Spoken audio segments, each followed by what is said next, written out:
Hello મિત્રો, આપણે ઘણા ટાઈમ પછી મળી રહ્યા છીએ ને આજે એક સરસ મજાના ટોપિક ઉપર વાત કરવાના છીએ અને એ છે વિશ્વાસ.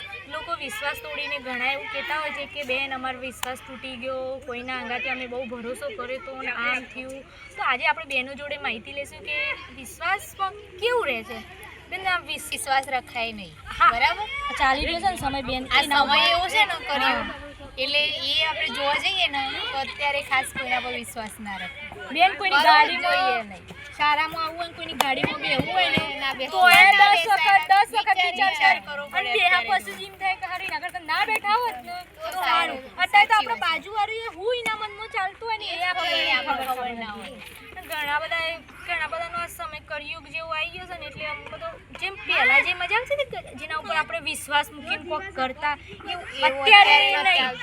આ જમાના પ્રમાણે અત્યારે કશું નથી. બોલો, બાળપણથી શરૂઆત કરો ને તો અત્યારે જે સમય આવી ગયો છે ને એ બહુ કટોકટી વાળો સમય આવી ગયો છે કે કોઈના ઉપર વિશ્વાસ નહીં કરી શકાતું, કે કોઈના ઉપર ભરોસો કરીને કોઈ આગળ વધવું હોય ને તો એ નહીં વધી શકાતું. કારણ કે એવું કહેવાય છે કે આપણે બાજુવાળું જ આપણું દુશ્મન હોય તો એ આપણને ખબર નહીં પડતી, કારણ કે એના મગજમાં હું ષડયંત્ર ચાલતા હોય એ આપણને ખબર ના હોય.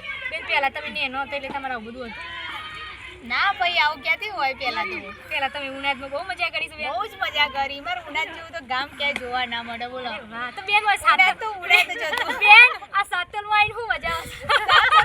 કોઈ મને મજા આવતી નથી. મજા નહીં આવતી?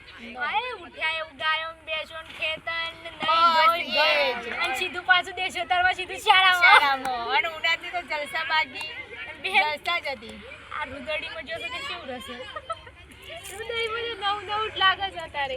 હજી તો જેવો નવો લગન કરે છે ને બેન એટલે બહુ વિશ્વાસ પત્કાર પડી જાય કે શેવું રહે. શેવું તો બેન રહે. અમારા રણજીતપુરમાં એવું કોઈ મથાકૂટ આમ જઈએ આવીએ એટલે સમય નીકળી જાય ને ઘેર જઈએ એટલે જમવાનું બનાવીએ હાસે નાસે બધું. પણ આમ કહેવાનો મતલબ કે જે કોઈ મજા આવે છે ને ખરેખર છોકરા જોડે પોતાનું બાળપણ મજા આવી જાય. મજા આવી જાય. છોકરો જોડે જે મજા છે એ એમાં છે ને આપણે પોતાની બાળપણની યાદ આવી જાય છોકરો જોડે. મિત્રો, તમને પણ તમારું બાળપણ યાદ આવી ગયું હશે, તમને પણ અમારી વાતો સાંભળીને બહુ મજા આવી છે. તમારે પણ અમારી આવી વાતો સાંભળવા માટે અમારા અવનવા વિડીયો જોતા રહેવાના. Thank you. પંકજ